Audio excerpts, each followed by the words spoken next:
आप सभी को मसीह यीशु के पवित्र और मीठे नाम में जय मसीह। इस वीडियो में हम लोग देखने वाले हैं किस प्रकार से हम लोग प्रवेश करें। अविश्वासियों के बीच में किस प्रकार से हमें जाना है, किस प्रकार से हमें प्रवेश करना है, इसके विषय में हम लोग इस वीडियो में सीखने वाले हैं। आप सभी अपने बाइबल ले सकते हैं और यूहन्ना रचित सुसमाचार उसका पहला अध्याय उसकी 35वीं पद से 42वें पद तक। यूहन्ना रचित सुसमाचार पहला अध्याय 35वें पद से 42वें पद तक का अध्ययन करें। इस पद के अध्ययन करने के पश्चात आप लोग दो प्रश्नों का उत्तर को खोजने के प्रयत्न करें। सबसे पहला, किसने यीशु से भेंट की? यीशु से जो जिन लोगों ने भेंट की वे कौन थे? दूसरा प्रश्न, यीशु से भेंट करने के पश्चात इन लोगों ने किसको जाकर के सबसे पहले बताया? जिन लोगों ने यीशु से भेंट की, उन लोगों ने किसको जाकर के सबसे पहले यीशु के बारे में बताया? इन दो प्रश्नों का उत्तर आप यूहन्ना 1 का 35 से 42 में खोजें।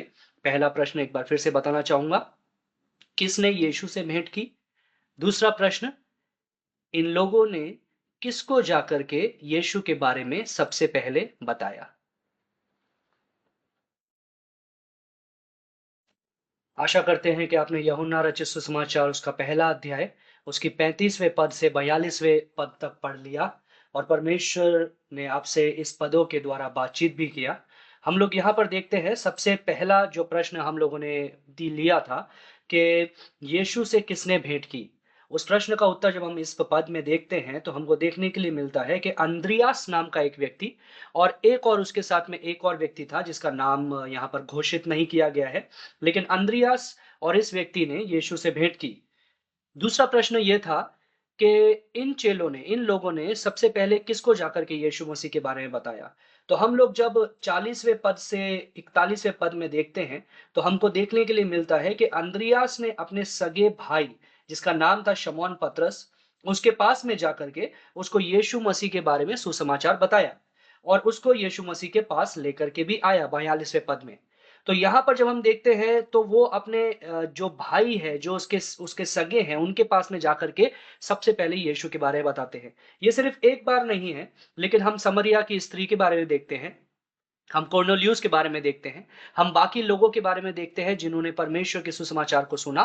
सबसे पहले वे लोग अपने रिश्तेदारों के पास में गए, अपने सगे संबंधियों के पास में गए, अपने आस पड़ोसियों के पास में गए, अपने दोस्तों के पास में गए और उनको जाकर के यीशु का सुसमाचार सुनाया।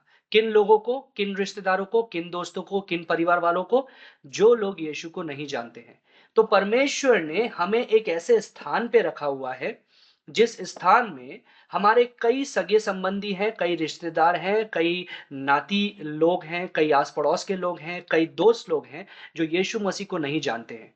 तो यीशु मसीह का एक चेला होने के नाते ये हमारा सौभाग्य है और हमारा कर्तव्य है कि हम उन लोगों के पास में जाएँ और उन लोगों को यीशु के बारे में बताएँ। तो यहाँ पर आप अपने पेपर को ले सकते हैं और उस पेपर पे ये छोटा-सा जो चित्र है, इसको आप बना सकते हैं। सबसे बीच में, पेपर के बीच में आप एक गोले को बनाएँ। इस गोले में अपना नाम लिखें। सर्वप्रथम इस गोले में आपका जो नाम है, उसको आप लिखिए। लिखने के पश्चात अपने जीवन में 4 लोगों के नामों को सोचें, जिसको आप जानते हैं। हो सकता है आपके रिश्तेदार हों, हो सकता है आपके आस-पड़ोसी हों, हो सकता है आपके मित्रगण हों, हो सकता है ऐसे लोग हों जिनसे आप हर दिन में भेंट करते हैं, जो यीशु को नहीं जानते हैं। तो 4 अविश्वासियों के ये जो नाम आप लिख रहे हैं, ये 4 अविश्वासियों के नाम लिखिए, जो आपसे किसी रीति से संबंधित हैं, जिनसे आप मिलते हैं और वो लोग यीशु के बारे में नहीं जानते हैं। अगर आपने 4 नामों को लिख दिया है अपने पेपर पे, तो आप उसके अंदर और नामों को जोड़ सकते हैं।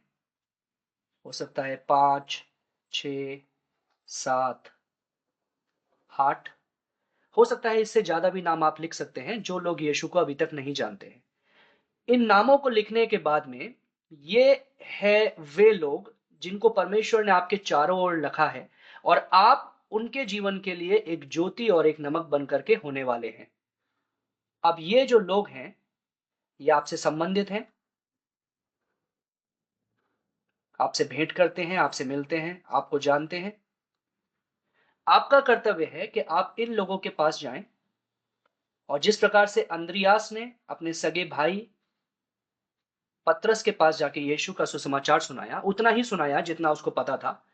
इस तरह से ये आपका कर्तव्य है और सौभाग्य है कि परमेश्वर के एक दास होने के नाते, परमेश्वर के एक चेले होने के नाते आप इन लोगों के पास में जाएँ और इन लोगों को जाकर के परमेश्वर का सुसमाचार सुनाएँ, यीशु के बारे में बताएँ। आप अपने पेपर पे इस चित्र को बना करके रख सकते हैं। आपने जब ये नक्शा, ये चित्र अपने पेपर में बना लिया है, आपने अपना नाम लिखा है, उन लोगों का नाम लिखा है जो यीशु को नहीं जानते हैं। आप इनके पास में जाकर के यीशु का सुसमाचार सुनाना चाहते हैं। लेकिन सर्वप्रथम आप एक काम को कीजिए, आप कुछ समय बिताइए, इस पेपर पे जितने आपने नाम लिखे हैं, उसके ऊपर हाथ रखिए। उसके ऊपर हाथ रख कर के इन लोगों के लिए आप बारी-बारी प्रार्थना कीजिए कि परमेश्वर आपको अवसर दे, परमेश्वर आपके लिए दरवाज़ा खोले, परमेश्वर आपके लिए मौका दे कि आप इन लोगों को जाकर के सुसमाचार सुनाएँ। ना सिर्फ़ ये, लेकिन इन लोगों के लिए प्रार्थना करें कि परमेश्वर इन लोगों के हृदय को खोले और सुसमाचार के प्रति ये लोग आदर दिखाएँ और अपने जीवन में स्वीकार करें। तो इनके पास में जाने से पहले कुछ समय बिताएँ, इन लोगों के लिए प्रार्थना करें।